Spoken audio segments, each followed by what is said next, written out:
अशोक वृक्ष के नीचे है, लंका में है। श्री हनुमान जी महाराज पता लगा करके आ गए हैं, तो अब उन्होंने देरी करना उचित नहीं समझा और श्री राम जी उस समय में उन सभी वानरों के साथ समुद्र किनारे आ गए हैं। और यहाँ समुद्र किनारे विभीषण प्रभु श्री राम की शरण में आया है और विभीषण जी ने यहाँ एक सलाह दी है। प्रभु श्री राम ने विभीषण जी को स्वीकार किया, मित्र रूप में लंकेश बनाया, तो इन्होंने यहाँ एक सलाह दी, क्या कि आप समुद्र देवता को मनाएं। अब समुद्र तो जड़ है, उसे क्या मनाया जाए। प्रभु श्री राम की जगह कोई दूसरा होता तो जरूर विभीषण जी पर वो संदेह कर लेता। क्यों संदेह? इसलिए कर लेता कि ये ऐसी अनर्गल बात कर रहे हैं। समुद्र से प्रार्थना कोई की जाती है? ऐसा लगता है कि ये यहां समुद्र से प्रार्थना करेंगे, इनका समय खराब होगा। उधर रावण अपनी सेना की तैयारी कर लेगा, इसलिए उसने वह बात बताई हो। दूसरा कोई होता तो शक कर लेता, लेकिन श्री राम जी ने बिल्कुल शक नहीं किया है। श्री राम जी तो उसको सलाह ही मानते हैं और श्री राम जी उनके बताए मार्ग पर चलते भी हैं। 3 दिन तक इंतजार करते हैं, फिर वह समुद्र नहीं मानता। तब यहाँ पर श्री राम जी अपना धनुष बाण उठा करके उसे सुखाने ही वाले हैं कि वह आ जाता है, प्रभु चरणों में गिर जाता है, माफी मांगता है। तब श्री राम जी उसे माफ तो कर देते हैं, लेकिन कहते हैं ये बाण कहाँ छोड़ूं? कहा उत्तर दिशा में छोड़ दीजिए, वहां राक्षस लोग रहते हैं। प्रभु श्री राम ने उत्तर दिशा में उस बाण को छोड़ दिया और वहां पर रहने वाले राक्षस मारे गए। उत्तर दिशा के पास की जो भूमि है वह भूमि बिल्कुल मरुभूमि हो गई है, वहां पर समुद्र बिल्कुल सूख गया है, राक्षस लोग वहां से मारे गए हैं। अब श्री समुद्र देवता ने यहाँ पर उपाय बताया, कहा नाथ नील नल कपि दौ भाई, लरिकाई ऋषि आशीष पाई। नाथ नील और नल के नाम के 2 बानर आपकी इस सेना में हैं। उन्हें बचपन में यह आशीष मिला है, यह आशीर्वाद मिला है कि वो जिस किसी वस्तु को भी जल में डालेंगे वह डूबेगी नहीं। तो उनके द्वारा आप अगर पाषाण पत्थरों को समुद्र में डलाएंगे तो पुल तैयार हो जाएगा और आपकी सेना अच्छे से पार हो जाएगी। प्रभु श्री राम ने यह बात मान ली और श्री विभीषण जी को, हनुमान जी को उन्होंने आज्ञा दी, नल नील को बुलाओ। अब नल नील को बुलाया जाता है और नल नील अपना कार्य आरंभ करते हैं। नल नील इनके स्पर्श से पत्थर भी तैरने लग जाता है। यहाँ एक थोड़ा संकेत हमारे संत महापुरुष बताते हैं, कहते हैं कि देखो पत्थर का काम क्या है? डूबना। और अगर उसका कोई साथ करे तो उसे भी डुबो देना। जैसे कोई नहीं डूब रहा हो या किसी को डूबना हो तो उसको पत्थर बांध दो, अपने आप डूब जाएगा। तो पत्थर का काम है डुबाने का। पत्थर उसकी कोई सहायता ले, उसका कोई सहारा ले तो वो भी डूब ही जाता है। पत्थर को कितना भी ऊपर आप फेंक दो, लेकिन पत्थर ऊपर फेंकने के बाद ऊपर नहीं रहता, नीचे ही आता है। फेंकने वाले की शक्ति और सामर्थ्य की बात है कि वो कितना ऊंचा फेंकता है। कितना भी ऊंचा फेंका जाए लेकिन आखिर वो नीचे ही आता है। तो यहाँ एक हमें संकेत मिलता है कि हमारे कितने भी ऊंचे कर्म क्यों न हो, लोग पुण्य कर्म करते हैं, यज्ञ करते हैं, अनुष्ठान करते हैं, जप होम स्वाध्याय करते हैं, लोगों का भला करते हैं, गो सेवा करते हैं, ये सब ऊंचे कर्म करते हैं और इनके पीछे पुण्य की भावना रखते हैं, तो इन ऊंचे कर्मों के द्वारा स्वर्ग की प्राप्ति हो जाती है, स्वर्ग तक व्यक्ति चला जाता है। लेकिन क्षीणे पुण्य मर्त्य लोकम विशंति, पुण्य क्षीण होने पर उसे वापस ही आना पड़ता है, यहाँ मर्त्य लोक में ही आना पड़ता है। तो भले ही आप पुण्य कर्म कर लो, भले ही कितने ऊंचे कर्म कर लो, लेकिन उन पुण्यों का फल भोगने के बाद में, उनका फल मिलने के बाद में वापस यहाँ मर्त्य लोक पर ही आना पड़ता है। और पाप कर्म करते हैं तो उसका फल भी भोगना पड़ता है। तो पुण्य कर्म, ऊंचे कर्म भले ही कितने ही कर लो, वो ऊंचे कर्म आपको वापस फल देने के बाद नीचे ही लेकर के आते हैं। पत्थर इनको नल नील छूते हैं, तो नल नील क्या है? बोध और वैराग्य, विवेक और वैराग्य। विवेक और वैराग्य के द्वारा अगर हम कर्म को छुएं तो क्या होगा? विवेक से कोई भी कर्म किया जाए तो उसमें अहंता नहीं आएगी। जैसे अज्ञानी लोग कोई भी कर्म करके ये कहते हैं मैंने कर्म किया, मैं ऐसा करता हूं। जैसे आप कई संसारी लोगों को देखते हैं, वो क्या कहते हैं? मैं हूं इसलिए मेरा परिवार चल रहा है। कई तो यहां तक कह देते हैं कि अगर मैं नहीं होता तो मेरा परिवार भूखे मरता।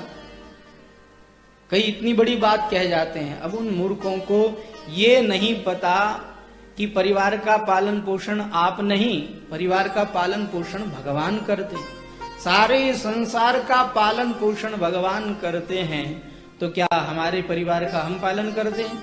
नहीं, ये हमारी भूल है, ये हमारी अहंता बोलती है कि हम कर्म कर रहे हैं। हम तो व्यर्थ की अहंता कर रहे हैं, व्यर्थ का अभिमान कर रहे हैं। जैसे बैलगाड़ी चलती है, पुराने समय में बैलगाड़ी के नीचे एक कुत्ता चलता था। अब उस कुत्ते को हटाओ तो हटता नहीं था। क्यों नहीं हटता था? उस कुत्ते के मन में रहता था मैं हट जाऊंगा तो बैलगाड़ी कैसे चलेगी, मैं हूं जन बैलगाड़ी चाले। अब आप बताओ, वो कुत्ता बैलगाड़ी को चलाता है क्या? कुत्ता बैलगाड़ी को नहीं चला रहा है। उस कुत्ते का बैलगाड़ी को बिल्कुल भी सहारा नहीं है, कुछ भी नहीं कर रहा है, लेकिन व्यर्थ का अभिमान कर रहा है, मैं बैलगाड़ी चला रहा हूं। ऐसे ही हम लोग व्यर्थ का अभिमान करते हैं कि मैं परिवार को चला रहा हूं, जबकि पूरे संसार को भगवान चला रहे हैं, पूरे संसार का भगवान पालन पोषण कर रहे हैं। हम तो निमित्त मात्र बने हुए हैं, हम तो व्यर्थ का अभिमान करते हैं। तो अगर विवेक पूर्वक कर्म किया जाए तो समझ में आ जाता है कि हम नहीं, भगवान पालन पोषण कर रहे हैं। हमारे पूज्य महाराज श्री कहते हैं, भगवान के दिए प्रसाद से भगवान के ही जनों की सेवा कर रहे हैं। भगवान के द्वारा दिया गया प्रसाद है, इस प्रसाद से हम भगवान के ही जनों की सेवा कर रहे हैं। तो विवेक पूर्वक जो कर्म किया जाता है, विवेक के स्पर्श पूर्वक कर्म का अगर स्पर्श करते हैं तो क्या होता है? अहंता मिट जाती है। वह कर्म बांधने वाला नहीं होता, वह कर्म छुड़ाने वाला बन जाता है, वह कर्म तारने वाला बन जाता है। और अगर अविवेक पूर्वक कर्म किया जाए तो वो कर्म बांधने वाला है, क्योंकि अविवेक पूर्वक जो कर्म किया जाए, बिना बोध के जो कर्म किया जाए, वह कर्म आपकी अहंता को बढ़ाने वाला है, अहंकार को बढ़ाने वाला है। और अहंकार बढ़ेगा तो आप डूबेंगे भवसागर के अंदर। दूसरा है वैराग्य। वैराग्य पूर्वक अगर कर्म किया जाए तो ममता मिट जाती है। हमारी संबंधियों में हमारी ममता होती है, ये हमारे हैं, ये मेरे हैं, ये हमारी माता, ये हमारे पिता, ये पुत्र, ये भाई, बंधु। तो सगे संबंधियों में हमारी ममता होती है। अगर वैराग्य के स्पर्श के साथ में कर्म किया जाए तो वह ममता को मिटाने वाला होता है। तो नील और नल क्या है? बोध और वैराग्य है, विवेक और वैराग्य है। विवेक और वैराग्य के स्पर्श पूर्वक अगर कर्म किया जाए तो वह कर्म बांधने वाला नहीं, वह कर्म हमें इस भव सागर से पार ले जाने वाला है, तैराने वाला है। तो नल नील उनके द्वारा जो भी पत्थर फेंके जाएं, जो भी पत्थर जल में डुबो दिए जाएं, वो डूबते नहीं हैं, वो तैरते रहते हैं। और इनको यह जो आशीर्वाद मिला है, क्या ये इनका खुद का प्रयास है? क्या उनकी खुद की मेहनत है? ये खुद की मेहनत नहीं है। लरिकाई ऋषि आशीष पाई, इन्हें आशीर्वाद मिला है, इन्हें प्रसाद मिला है। और प्रसाद भी कब मिला है? लरिकाई, लरिकाई यानी बाल्यावस्था। बाल्यावस्था में इन्हें ये आशीर्वाद मिला है।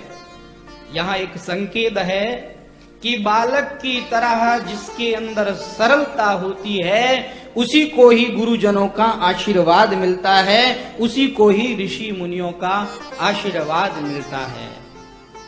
तो बाल्यावस्था के अंदर ही इन्हें ऐसा आशीर्वाद प्राप्त हो गया है और इन्होंने वो पत्थर डालने आरंभ किए हैं। लेकिन कठिनाई ये हो गई कि पत्थर डाल तो देते हैं वो, लेकिन पत्थर डालने के बाद वो पत्थर डूबता नहीं, जल के अंदर डूबता नहीं, क्योंकि उन्हें आशीर्वाद प्राप्त है। परंतु वो पत्थर एक जगह ठहरता भी नहीं। एक पत्थर दक्षिण में जा रहा है तो एक पत्थर उत्तर में जा रहा है, ठहर नहीं रहा है पत्थर। ठहरे कैसे? तो हनुमान जी महाराज ने युक्ति सोची। क्या सोची? एक पत्थर पर रा लिखा, दूसरे पत्थर पर म लिखा। राम नाम के द्वारा उन पत्थरों को जोड़ दिया और वो पत्थर डाले गए तो वो पत्थर फिर वहां से हिले नहीं है, वो पत्थर वहीं के वहीं रहे हैं। राम नाम की ताकत से वो पत्थर एक दूसरे से जुड़ गए और वहां पर वह सेतु बंध तैयार कर लिया गया है। राम नाम वह सबको जोड़ने वाला है। देखो, कर्म के द्वारा व्यक्ति निष्काम कर्म योग का पुल बना लेता है। अगर हम निष्काम कर्म करें तो वह हमारे लिए निष्काम कर्म का पुल है। राम नाम की महिमा, भगवान के चरणों का आश्रय लेकर अगर कोई कर्म किया जाए तो वह हमें इस भव सागर से पार ले जाने वाला है। विभीषण जी वो राम नाम की महिमा से भवसागर से पार हुए थे। हनुमान जी महाराज ये ज्ञानी नाम अग्रगण्यम है, देहाभिमान से ये ऊपर उठे तो श्री राम नाम की महिमा से ही उठे। प्रभु मुद्रिका मेली मुख माही, राम नाम को इन्होंने मुख में रखा। राम नाम को मुख में रख करके श्री हनुमान जी महाराज देहाभिमान से पार हो गए। तो कर्म से अगर हम निष्काम बनना चाहते हैं तो राम नाम को अपनाना पड़ेगा। देहाभिमान को हम छोड़ना चाहते हैं तो हमें राम नाम को अपनाना पड़ेगा। राम नाम का आश्रय लेते हैं तो हम ज्ञान तक, भक्ति तक और निष्काम कर्म तक पहुंच सकते हैं। हमें नहीं जाना पड़ेगा। अगर राम नाम का हमने आश्रय ले लिया तो भक्ति स्वयं हमारे तक आएगी। राम नाम का आश्रय ले लिया तो ज्ञान स्वयं हमारे तक आएगा। राम नाम का अगर हमने आश्रय ले लिया तो निष्कामता हमारे तक आएगी। राम नाम ये क्या है? राम नाम महामंत्र है। देखो, देवता वो लोग मंत्रों के अधीन होते हैं। कहते हैं मंत्राधीनो देवता। देवता लोग जो हैं वो मंत्रों के अधीन हैं। देवताओं को अगर बुलाना है तो आप मंत्र पढ़ो, देवता लोग आ जाएंगे, क्योंकि मंत्र के वशीभूत होते हैं देवता लोग। तो मंत्र जो है वो देवताओं से जुड़ा है, देवताओं से जुड़ा है, इसलिए उसे मंत्र कहते हैं। लेकिन जो महादेव से जुड़ा है उसे क्या कहते हैं? महामंत्र कहते हैं। शंकर भगवान जिस राम नाम का स्मरण करते रहते हैं, जिनको हम महादेव कहते हैं, वो महादेव से जुड़ा है, इसलिए वो महामंत्र है। महामंत्र सोई जपत महेशु, जिस राम नाम का शंकर भगवान हमेशा जप करते रहते हैं और जिस राम नाम के कारण काशी में श्री शंकर भगवान मुक्ति प्रदान करते हैं, तो शंकर भगवान से जुड़ा है, इसलिए वो महामंत्र है। इस राम नाम का अगर हम आश्रय ले लेंगे तो भवसागर से हम निश्चित पार हो ही जाएंगे। देखिए, राम नाम यह सबके मत में आता है। सब लोग अपना अपना मत बताते हैं, सब लोग अपने अपने मत की कीमत करते हैं। बड़े बड़े विचारवान भी जब अपना अपना मत रखते हैं तो उनके मत से बहुत से लोग सम्मिलित हो जाते हैं, बहुत से लोग उनके मत का आदर करते हैं।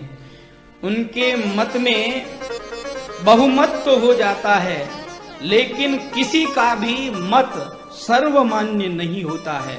सबके मत में भेद होता है, मतभेद होता है, लेकिन राम नाम एक ऐसा महामंत्र है कि यहाँ पर कोई मतभेद नहीं है। यहाँ सब लोग राम नाम को मानते हैं, सब लोग राम नाम को स्वीकार करते हैं। सूरदास जी जो भगवान कृष्ण के भक्त हैं, वो भी राम नाम को स्वीकार करते हैं। गोस्वामी श्री तुलसीदास जी जो राम जी के भक्त हैं, वो भी राम नाम को स्वीकार करते हैं। और मीराबाई जो भगवान कृष्ण की भक्त हैं, वो भी राम नाम को स्वीकार करती है।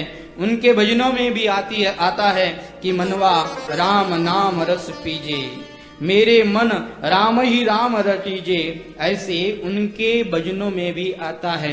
तो राम नाम ये महामंत्र है, राम नाम को सब लोग स्वीकार करते हैं। राम नाम के आश्रय से बड़े से बड़ा अधम व्यक्ति भी पार जा सकता है। जो पत्थर है, जड़ है, उनके अंदर भी श्री हनुमान जी महाराज ने राम नाम लिखा, तो वो पत्थर भी आपस में एक दूसरे से जुड़ गए और वहां पर बहुत बड़ा वह सेतु तैयार कर दिया गया।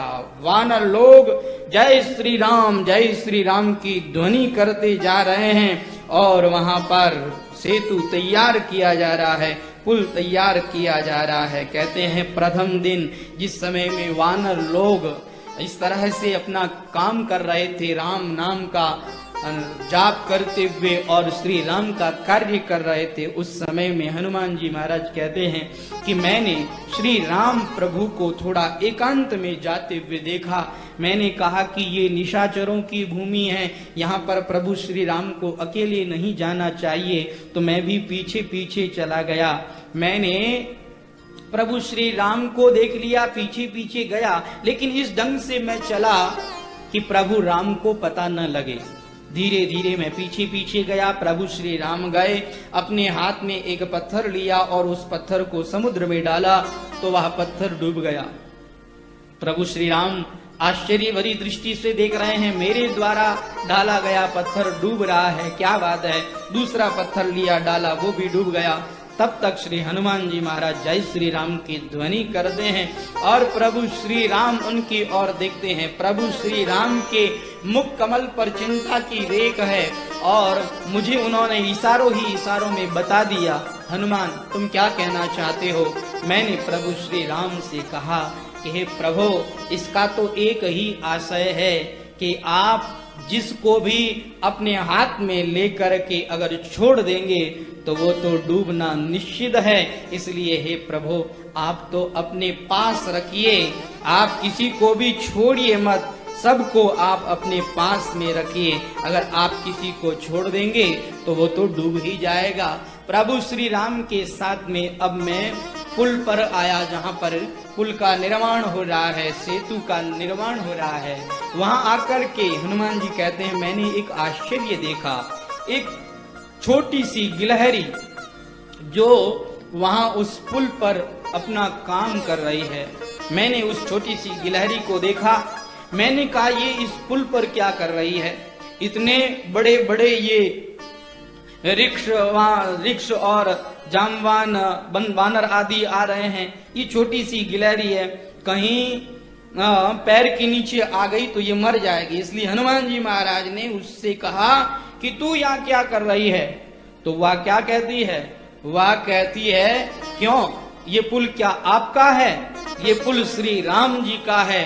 आप यहाँ जो कर रहे हैं मैं भी वो यहाँ काम कर रही हूँ। आप श्री राम जी का कार्य करते हैं और वानरों का ही कार्य है क्या? ये श्री राम जी का कार्य है, ये हम भी कर सकते हैं, इसलिए मैं भी श्री राम जी का कार्य करने के लिए आई हूँ। हनुमान जी ने कहा, तुम क्या श्री राम जी का कार्य करोगी? यहाँ मर जाओगी, तुम्हारे खून से ये पुल अपवित्र हो जाएगा।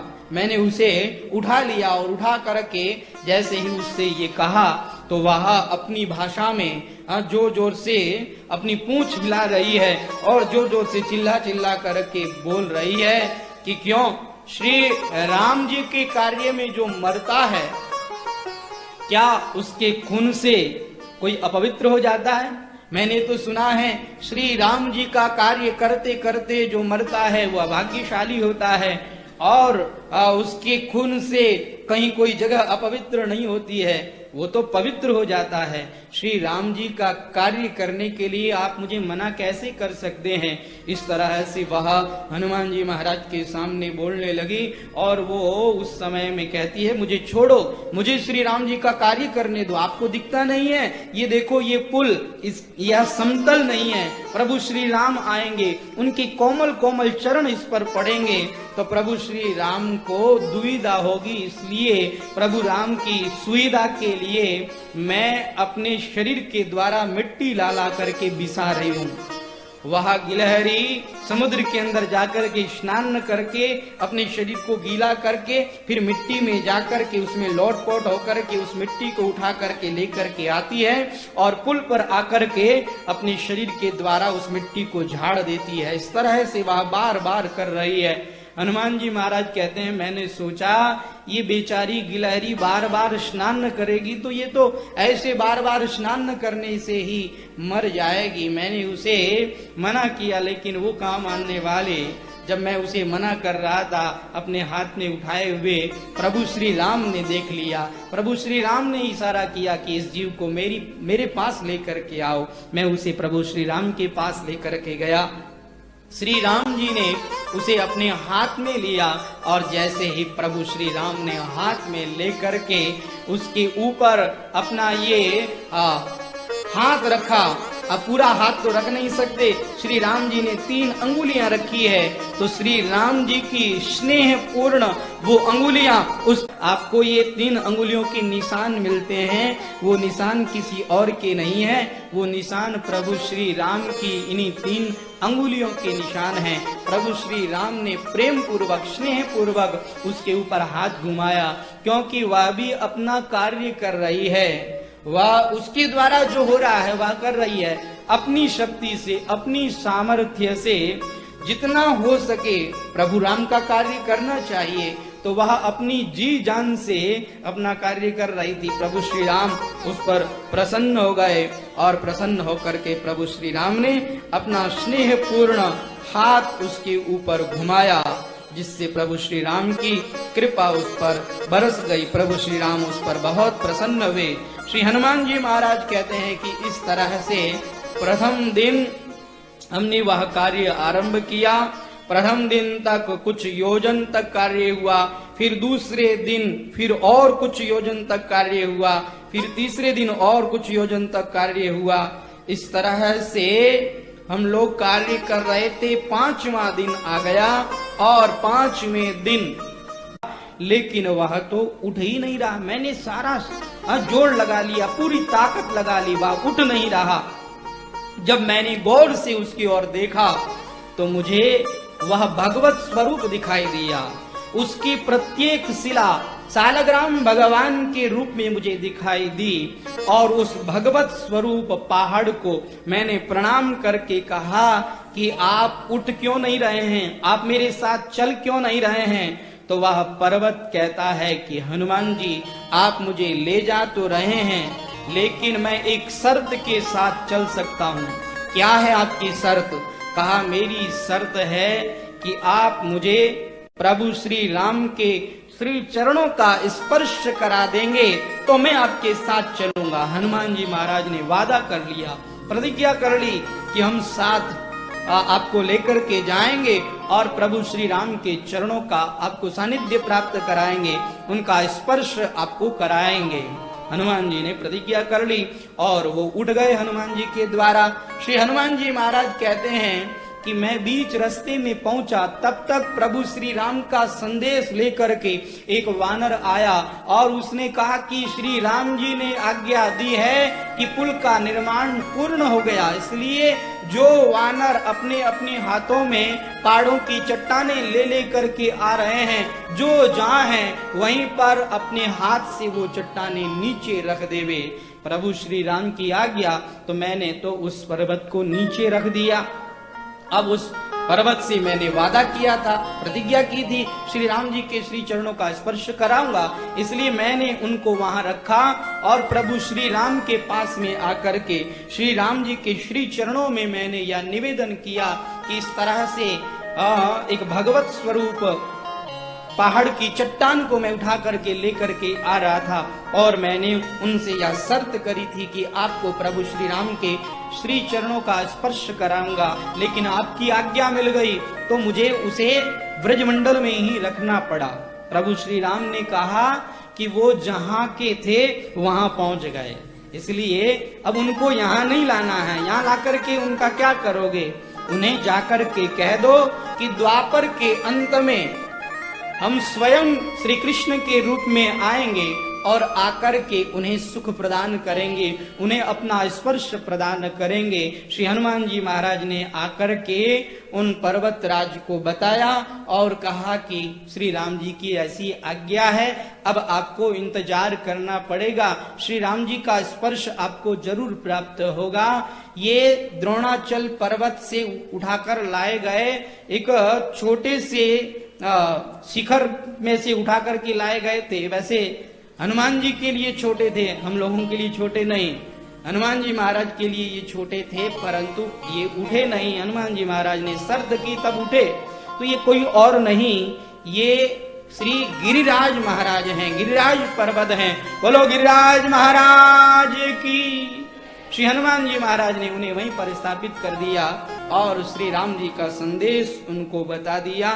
तो जो पर्वत को लेकर के आ रहे थे, श्री राम जी की आज्ञा प्राप्त होते ही जो जहां थे वहीं पर पर्वतों को उन्होंने रख दिया। कहते हैं कि लगभग दक्षिण भारत में पहाड़ समाप्त ही हो गए थे, लेकिन वो अलग जगह से पहाड़ ले लेकर के आ रहे थे। श्री राम जी की आज्ञा प्राप्त हुई तो वहीं पर वो पर्वत रख दिए गए, इसलिए वहां पर पर्वत बहुत ज्यादा हो गए।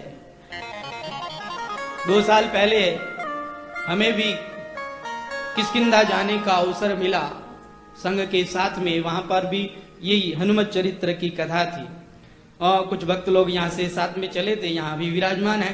तो वहां पर हमने देखा कि जो पर्वत है उन पर्वतों की ऐसी आकृति है, ऐसा लगता है कि वो पर्वत मानो कहीं से ला करके रखे हुए हों।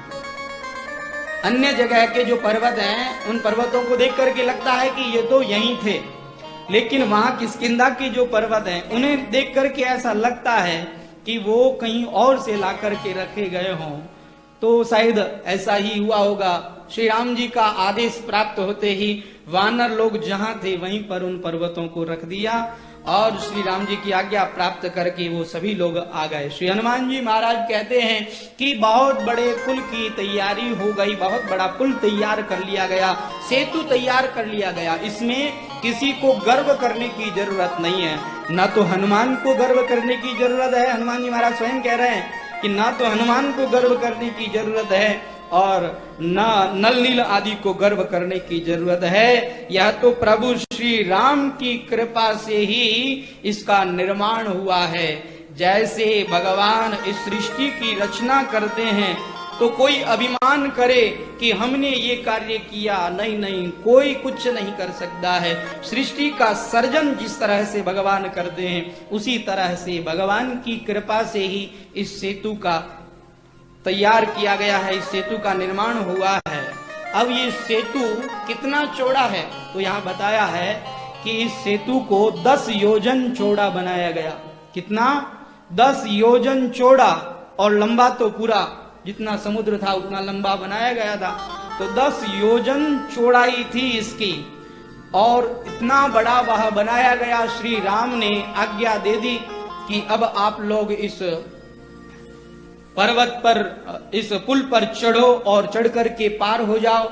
लेकिन श्री हनुमान जी महाराज कहते हैं कि हम वानरों की तो आदत है, एक पंक्ति में हम चल नहीं सकते, और इतने वानर थे, असंख्य वानर थे।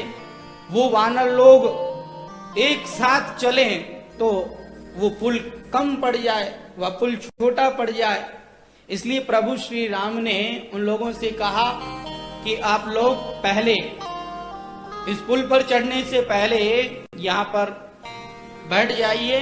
पहले हम लोग श्री शंकर भगवान की पूजा करेंगे, और उनकी पूजा करने के बाद में ही इस पुल पर चढ़ेंगे। तब श्री राम जी ने वहां पर रामेश्वर की स्थापना करी है, शिवलिंग की स्थापना करी है, और शिवलिंग की स्थापना करके शंकर भगवान की पूजा करी है। साक्षात शंकर भगवान वहां पर प्रकट हुए हैं। बोलिए शंकर भगवान की जय। शंकर भगवान प्रकट हुए तो श्री राम जी तो कहते हैं कि ये रामेश्वर भगवान हैं। रामेश्वर का अर्थ है राम के जो ईश्वर हैं। लेकिन शंकर भगवान कहते हैं नहीं नहीं, ऐसा अर्थ मत लगाओ। ये अर्थ लगाओ कि राम है ईश्वर जिनके, वो रामेश्वर हैं।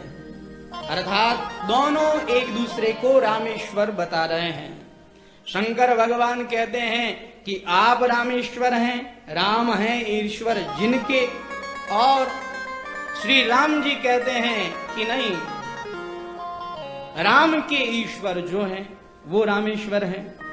दोनों की ये भक्ति, दोनों का ये परस्पर प्रेम देख करके श्री गोस्वामी तुलसीदास जी महाराज कहते हैं कि दोनों एक दूसरे से प्रेम करते हैं।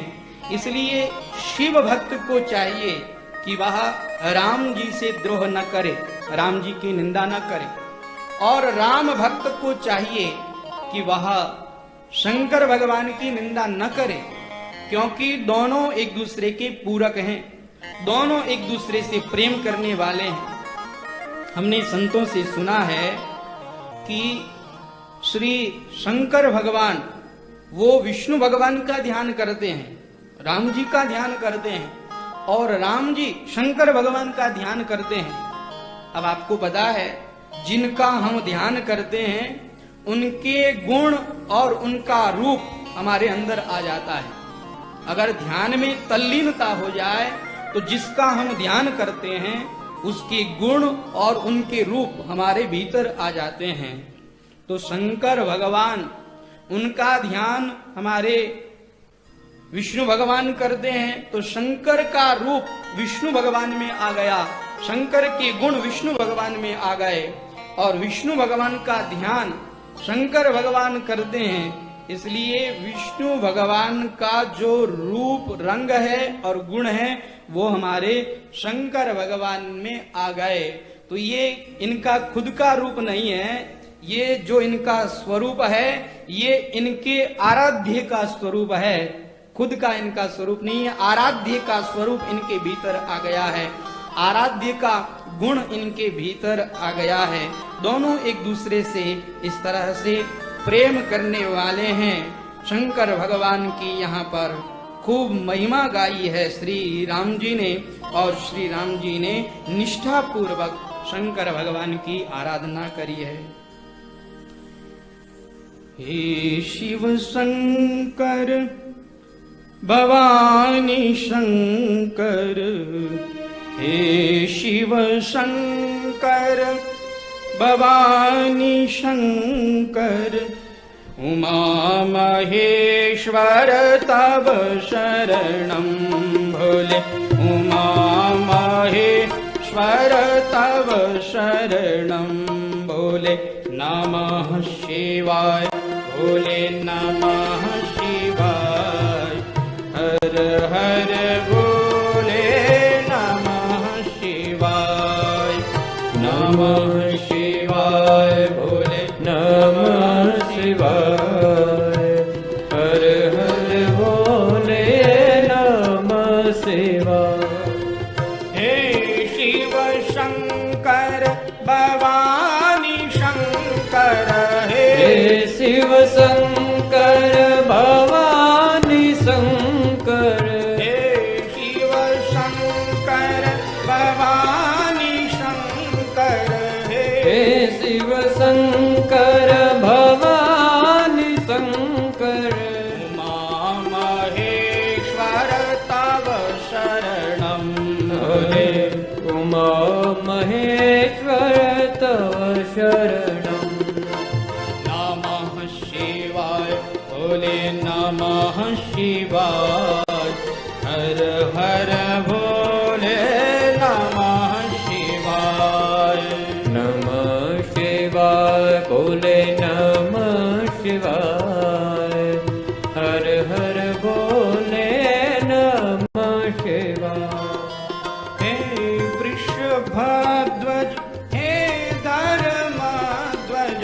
हे वृषभध्वज हे धर्मध्वज।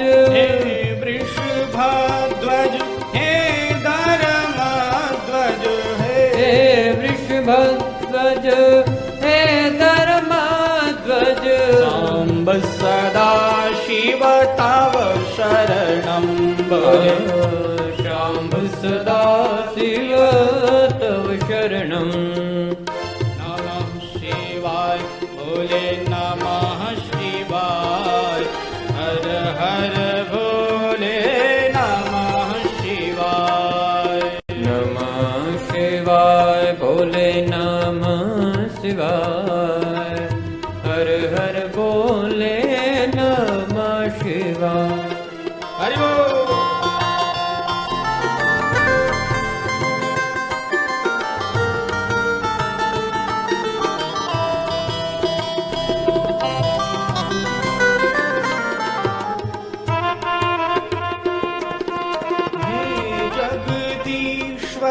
पिनाक पाणे। हे जगदीश्वर पिनाक पाणे। हे जगदीश्वर पिनाक पाणे। हे जगदीश्वर पिनाक पाणे। त्रिनयन शंकर तव शरणं भोले। त्रिनयन शंकर तव शरणं। नमः शिवाय बोले नमः शिवाय। हर हर बोले नमः शिवाय। नमः शिवाय बोले नमः शिवाय। हर हर बोले नमः शिवाय। हे शिव शंकर भवानी शंकर। हे शिव शंकर भवानी शंकर। उमा महेश्वर तव शरणं भोले। उमा महेश्वर तव शरणं। नमः शिवाय भोले नमः शिवाय। हर हर भोले नमः शिवाय। नमः शिवाय शिव नमः शिवाय। हर हर बोले नमः शिवाय।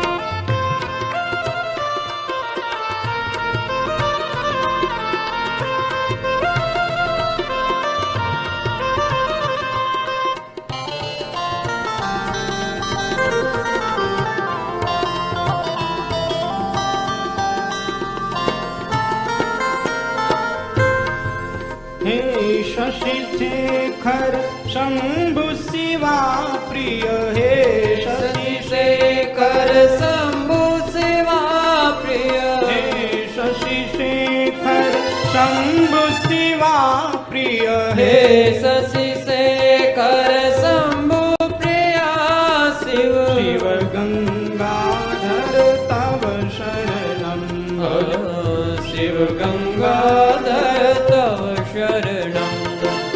नमः शिवाय भोले नमः शिवाय हर हर भोले नमः शिवाय नमः शिवाय भोले नमः शिवाय हर हर भोले नमः शिवाय नमः शिवाय भोले नमः शिवाय हर हर भोले नमः शिवाय हे अविनाशी कैलासवासी हे अविनाशी कैलासवासी हे अविनाशी कैलासवासी हे अविनाशी कैलासवासी भुजंग भूषण तव शरणं भुजंग भूषण तव शरणं नमः शिवाय भोले नमः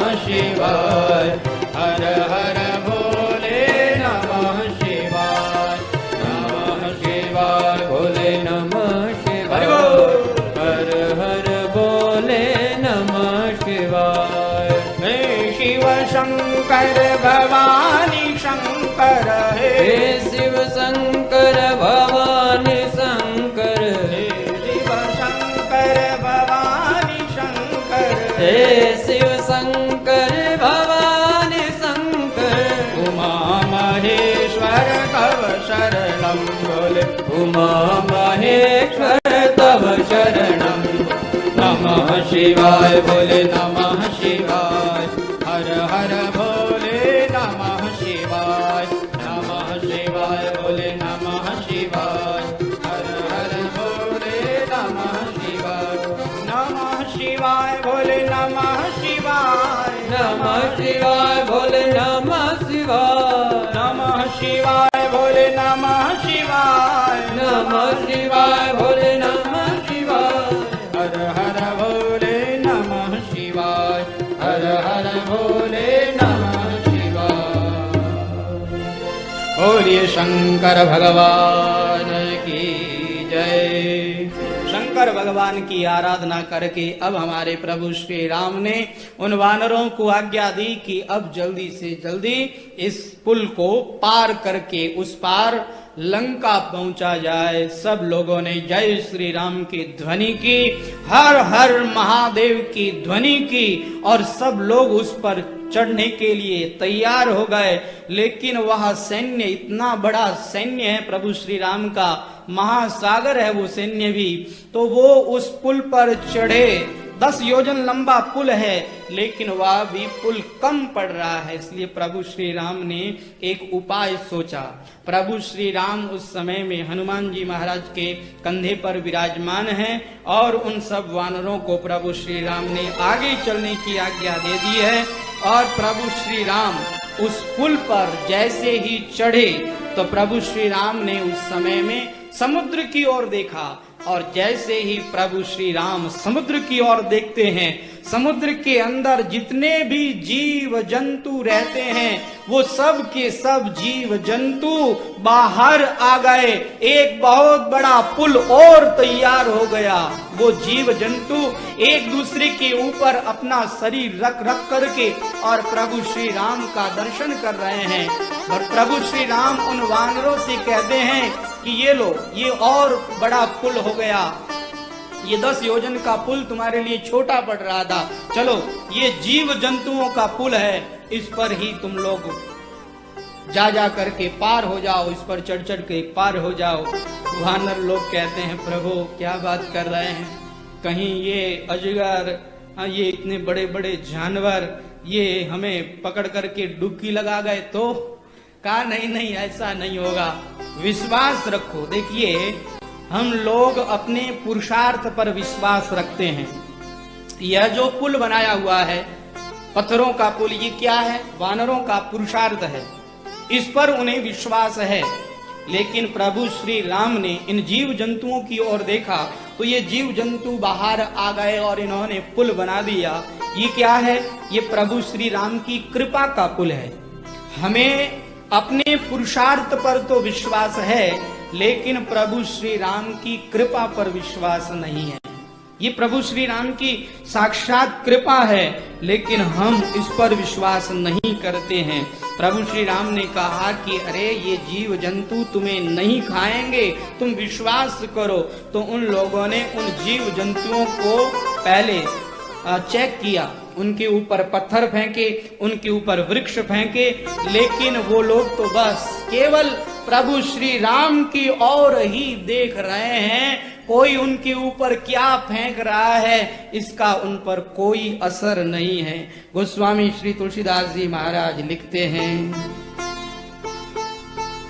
बांधी से तो अति सुदृढ़ बनावा, बांधी से तो अति सुदृढ़ बनावा, देखी कृपा निधि के मन भावा, देखी कृपा निधि के मन भावा, चली सेन कछु बरनी न जाई, चली सेन कछु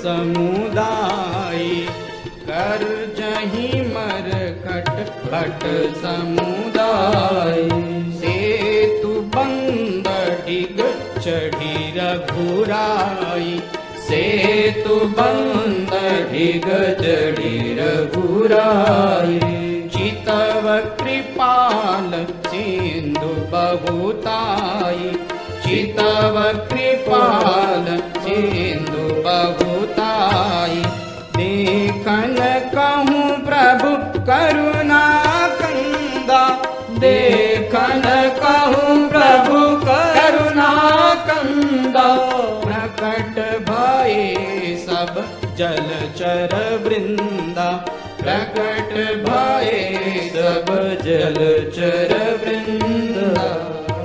सबके सब जलचर जीव प्रभु राम को देखने के लिए प्रकट हो गए और उन वानरों ने उनकी परीक्षा करी। तो वहां गोस्वामी तुलसीदास जी महाराज क्या लिखते हैं कि प्रभु ही बिलो कहीं तरई न टारे। प्रभु राम का वो इस तरह से दर्शन कर रहे हैं कि उनको हटाओ तो वो हटने वाले नहीं है। वानरों को विश्वास हो गया, तब उन वानरों ने उन सभी जीव जंतुओं पर चढ़ चढ़ करके उस पुल को पार कर लिया। मन हर्षित सब भये सुखारे, सब लोग हर्षित होकर के उन पुल पर चढ़ चढ़ करके पार हो गए, अन्यथा टाइम लग जाता, क्योंकि बहुत बड़ी सेना थी और प्रभु श्री राम ने इतना बड़ा पुल बना दिया इन जीव जंतुओं का, उन पर चढ़ चढ़ करके ही श्री राम जी की सेना पार हो गई। और आज श्री राम जी हनुमान जी से कहते हैं कि देखो हनुमान जी, आप सबसे पीछे चलो और सबको आगे जाने दो। इसके पीछे भी कारण है। क्या कारण हो सकता है? प्रभु श्री राम को देखने के लिए सभी जीव जंतु आए हैं और उन सबको पुल बनाया है, उन सब पर ये वानर लोग चढ़ चढ़ करके पार हुए हैं। अगर प्रभु राम पहले चले जाएंगे तो राम जी को देखने के बाद में तो सब जीव जंतु वापस भीतर चले जाएंगे, तब तो वानर लोग डूब जाएंगे। इसलिए वानरों को पार किया, फिर प्रभु श्री राम जी लास्ट में पार हुए। जैसे ही श्री राम जी इस पार आए, सारे जीव जंतु भीतर चले गए, सब के सब भीतर चले गए और वह पत्थरों का जो पुल था वही पुल रह गया। प्रभु श्री राम की सेना इस पार आ गई और जैसे ही प्रभु श्री राम की सेना इस पार आई है, किसी ने जाकर के रावण को सूचना दी कि प्रभु राम की सेना इस पार आ गई, वो तो हक्का बक्का रह गया। हनुमान जी ने विभीषण जी से और सुग्रीव से पहले ही मंत्रणा कर ली कि मैं देख करके आया हूँ, शिविर कहाँ लगाना है मैं वो जगह बताता हूँ आपको। सुबेल पर्वत पर जगह मैंने देखी है। विभीषण जी ने कहा कि सुबेल पर्वत तो बड़ा भयानक है, वहां पर रावण ने एक तो काल देवता को और दूसरा शनि को वहां पर रखवाली के लिए रख रखा है। हनुमान जी महाराज कहते हैं उन दोनों का काम मैंने तमाम कर दिया, उन दोनों को मैंने पहले से ही भगा दिया है, वो स्थान हमारे लिए सुरक्षित है। तब विभीषण जी ने भी हाँ कर दी, सुग्रीव ने भी हाँ कर दी, और हमारे प्रभु श्री राम तो अपना कोई आग्रह रखते ही नहीं है। ये लोग जो निर्णय करते हैं प्रभु श्री राम बस उसी निर्णय में, उनकी हाँ में अपनी हाँ मिला देते हैं। प्रभु श्री राम आगे कब आते हैं? जिस समय में वानरों पर आक्रमण हो रहा हो, वानरों पर कोई संकट आ गया हो, तो प्रभु श्री राम अपने धनुष की प्रत्यंचा खींच करके आगे आ जाते हैं। और अगर कोई मंत्रणा करनी हो, कोई सलाह हो, कोई काम में हाँ भरनी हो, तो इन लोगों की हाँ में हाँ प्रभु श्री राम भर देते हैं। प्रभु श्री राम की सेना सुबेल पर्वत पर आ गई। जैसे ही रावण को पता लगा तो रावण तो हक्का बक्का रह गया। उसने कहा ये कैसे हो सकता है, इन वानरों की सेना, इन मानवों की सेना और सुबेल पर्वत पर सुरक्षित कैसे पहुंच सकती है? वहां मैंने यम को लगा रखा है, वहां मैंने शनि को लगा रखा है, ऐसा कैसे हो सकता है? कहा महाराज ये हो गया है, राम जी की सेना आ गई है, श्री राम जी की सेना इधर आ गई है। रावण बड़ा भयभीत हो गया है, लेकिन भीतर से भयभीत हुआ, ऊपर से वह अपने भय को छुपा रहा है। प्रभु श्री राम की सेना जिस दिन पहुंची है उसी दिन रात्रि में लंका में 3 शिखर है, तो एक शिखर पर वह रावण मल्ल युद्ध करवाता है और वहां मल्ल युद्ध को वह खूब संगीत वाद्य यंत्रों के साथ में देखता है। तो वहां पर वाद्य यंत्र बज रहे हैं, मल्ल युद्ध हो रहा है, सायंकाल का समय है, रात्रि हो गई है, और उस समय में उन वाद्य यंत्रों की आवाज आ रही है और वहां पर बिजली जैसी कुछ चमक रही है। प्रभु श्री राम और अन्य वानरों को लगा कि इधर से अब बादल गर्जना कर रहे हैं, बिजली चमक रही है, मौसम खराब होने वाला है। लेकिन हनुमान जी आदि यहाँ आकर के कहते हैं कि देखो श्री राम प्रभु, हम वानर हैं, तो हम वानरों को मौसम खराब होने का आभास पहले से हो जाता है और हम वानर लोग पहले से ही अपनी अपनी गुफाएं ढूंढ लेते हैं। देखिए ये वानर लोग कोई भी इधर उधर नहीं जा रहे हैं और हमें इस समय में मौसम खराब होने की कोई सूचना नहीं मिल रही है, ये मुझे कुछ और ही लग रहा है। इतने में विभीषण जी ने कहा हाँ हाँ हनुमान जी ठीक कह रहे हैं, ये जो आपको ऐसा लग रहा है कि ये वाद्य यंत्रों की आवाज आ रही है, आपको ऐसा लग रहा है बादलों की गर्जना हो रही है और ये जो बार बार प्रकाश चमक रहा है, यह बिजली नहीं है, ये मंदोदरी के कानों के कुंडल हैं। मंदोदरी के कानों के कुंडल मय दानव ने उनको दिए थे और ये कानों के कुंडल ऐसे झगमग करते हैं, ऐसा लगता है मानो बिजली चमक रही है। प्रभु श्री राम ने उसी समय में अपना धनुष उठाया और उस पर थोड़ी सी प्रत्यंचा खींची, बिना फर का बाण प्रभु श्री राम ने छोड़ दिया और दूसरे ही क्षण क्या देखते हैं कि वह जो बिजली चमक रही थी, बिजली चमकनी बंद हो गई और वो जो आवाज आ रही थी वो आवाज आनी भी बंद हो गई। क्या हुआ? प्रभु श्री राम के बाण ने जाकर के मंदोदरी के कुंडल गिरा दिए और रावण के छत्र गिरा दिया, मुकुट गिरा दिया। उस समय में अपशकुन हो गया। मंदोदरी ने कहा अपशकुन हुआ, अब ये कार्यक्रम बंद करो। तब वो मल्ल युद्ध बंद कर दिया गया, सब लोग वापस अपने अपने घरों में आ गया, रावण भी अपने महल में आ गया। रावण कहता मैं किसी अपशकुनों को नहीं मानता, लेकिन मंदोदरी यहाँ रावण को समझाने का प्रयास करती है। मंदोदरी कहती है कि देखो नाथ, आपको समझना चाहिए, ये श्री राम जी कोई साधारण मानव नहीं है, साक्षात भगवान है, परात्पर है, परब्रह्म है, परमात्मा है। आप इन्हें जानिए, आप इन्हें पहचानिए। सीता को आप लेकर के आए हैं, बहुत बड़ा अपराध किया है, आप सीता को श्री राम जी को समर्पित कर दो, अब भी समय है, अब भी कुछ नहीं बिगड़ा है। मंदोदरी बहुत समझाती है, लेकिन रावण को कहाँ समझ में आने वाला। रावण उस समय में भी नहीं मानता है। तब यहाँ पर प्रभु श्री राम सबसे पहले अंगद को भेजते हैं। प्रभु श्री राम मर्यादा पुरुषोत्तम है, इसलिए युद्ध होने से पहले अपने शत्रु को एक मौका देते हैं। इसलिए प्रभु श्री राम ने अंगद जी को भेजा है और अंगद जी यहाँ पर आए हैं। आकर के उन्होंने रावण के साथ संभाषण किया है। अंगद जी ने हनुमान जी को आकर के बताया कि हनुमान जी, आपने एक प्रथा शुरू कर दी थी क्या, कि कोई भी वानर लंका में जाए तो रावण के बेटे को मारे। आपने अक्षय कुमार को मारा, मैंने भी रावण के एक बेटे को मार गिराया और यहाँ पर आकर के श्री राम जी का संदेश सुनाया है। और श्री राम जी का संदेश सुना करके अंगद ने भी रावण को बहुत समझाया है, लेकिन रावण उल्टे अंगद को ही समझाने लग जाता है। और यहाँ पर अंगद अपना एक पैर धरती पर रख करके कहता है कि अगर आप मेरे पैर को हिला सको तो मैं ये आपको वचन देता हूं कि श्री राम जी सीता जी को बिना लिए ही यहाँ से वापस लौट करके चले जाएंगे। अंगद को श्री राम जी पर पूर्ण विश्वास है, उन्हें अपने बल का अभिमान नहीं है, श्री राम जी के बल का अभिमान है। इसलिए अंगद जी ने यहाँ पर अपना पैर रख दिया है और रावण के जितने सैनिक है सब आए हैं, सब ने अपनी अपनी शक्ति आजमाई है। यहाँ तक कि मेघनाद ने भी अपनी शक्ति आजमाई, मेघनाद भी अंगद का पैर हिला नहीं सका। और उस समय में वहां पर रावण आया है तो उसी समय में अंगद ने अपना पैर पीछे कर लिया, रावण गिर गया, रावण के मुकुट गिर गए। अंगद जी ने 4 मुकुट फेंके, श्री राम जी के श्री चरणों में आकर के गिरे और अंगद उसी समय में जय श्री राम की ध्वनि करके छलांग लगा करके श्री राम प्रभु के श्री चरणों में आ जाते हैं। और इस तरह से श्री राम जी ने अंगद के द्वारा रावण को प्रथम बार यह समझाने का प्रयास किया है।